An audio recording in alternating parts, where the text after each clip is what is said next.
अचानक आंख खुलती है। अपने आप को अस्पताल में पाकर नीलिमा घबराते हुए पूछती है, यहाँ कैसे आई मैं? कौन लाया मुझे यहाँ? डॉक्टर मुस्कुराकर कहती है, अरे, इतने सारे सवाल एक साथ मत पूछो। थोड़ी सांस तो ले लो। तुम्हें कुछ नहीं हुआ, बस एक छोटा सा एक्सीडेंट हुआ था। तुम्हारे सहकर्मी तुम्हें अस्पताल ले आए और मैं तुम्हारा इलाज कर रही हूँ। ठीक हो ना? मैंने तुम्हारे घर पर फोन करवा दिया है, शायद कोई लेने आ जाए। डॉक्टर इतना कहकर चली जाती हैं। ये सुनकर नीलिमा की आंखों में हलचल होती है और वह 4 साल पीछे चली जाती है। कभी मैंने नहीं सोचा था कि एक दिन ऐसा भी आएगा जब मेरी सुध लेने वाला कोई नहीं होगा। सागर, अगर तुम होते तो आज ऐसा नहीं होता। उसकी आंखें नम हो जाती हैं। जब तुम थे तो मैंने घूंघट नहीं खोला।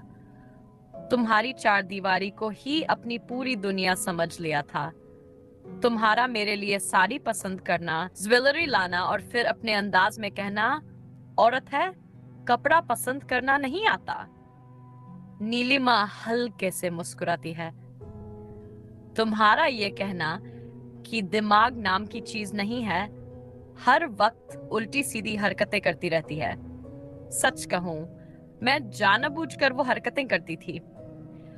तुम्हारा लाल होता चेहरा देखकर मुझे हंसी आ जाती थी, और जब मैं हंसती थी तो तुम भी अपनी हंसी रोक नहीं पाते थे। फिर उसकी मुस्कान आंसुओं में बदल जाती है।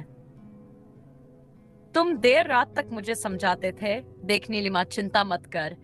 5 बेटियां हैं तो क्या हुआ, सबको पढ़ा लिखा कर बड़ा ऑफिसर बनाएंगे। तुम्हारे वो शब्द कितनी उम्मीद देते थे मुझे।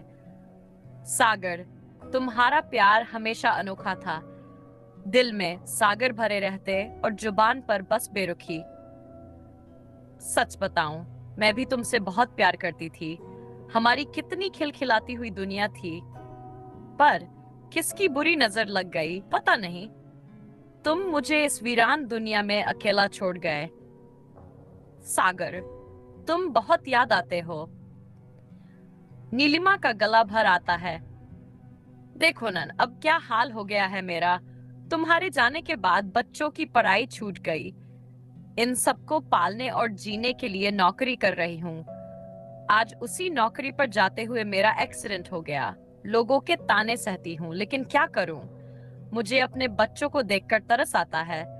उन्हें इस हालत में नहीं देख सकती। उसकी पड़ोसन की बातें याद आती हैं। मीठी की माँ कहती है, मत देखो पीछे मुड़कर, दुनिया कुछ भी कहेगी। भूखी रहोगी तब भी कोई नहीं पूछेगा। कमाकर खाना शर्म की बात नहीं है। नीलिमा की आंखों में फिर से आंसू छलक आते हैं।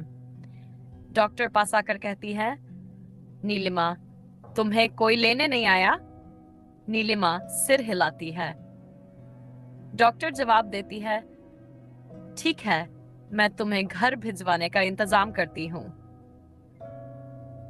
तभी एक आवाज आती है, मैं आया हूँ नीलिमा को लेने, डॉक्टर साहिबा। डॉक्टर सवाल करती हैं, पर तुम हो कौन? इससे पहले कि युवक कुछ कहता, नीलिमा बोल पड़ती है, जी, मैं इन्हें जानती हूँ। ये हमारे साथ काम करते हैं। बड़े नेक इंसान हैं। इनका नाम प्रताप है। नर्स डिस्चार्ज पेपर देते हुए कहती है, ये नीलिमा जी का बिल है।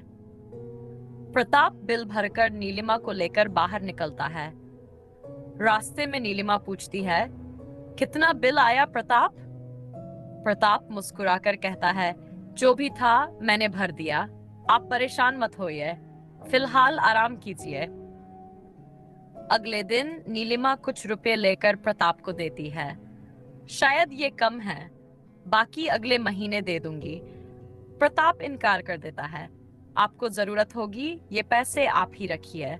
नीलिमा नाराज होकर कहती है, ये अभी ले लो प्रताप, जब मुझे जरूरत होगी मैं मांग लूंगी। प्रताप रुपए रख लेता है। कुछ समय बाद प्रताप धीरे धीरे नीलिमा से अपने मन की बात कहता है। नीलिमा, आप मुझे बहुत अच्छी लगती है। मैं आपसे प्यार करता हूँ। आपके साथ नई दुनिया बसाना चाहता हूँ। नीलिमा सन्न रह जाती है।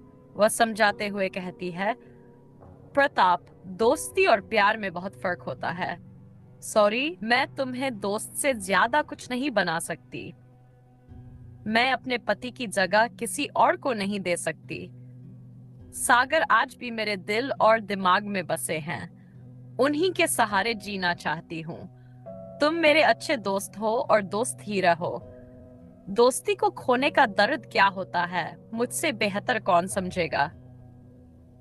प्रताप के चेहरे पर निराशा झलकती है, पर वह नीलिमा की बात समझता है।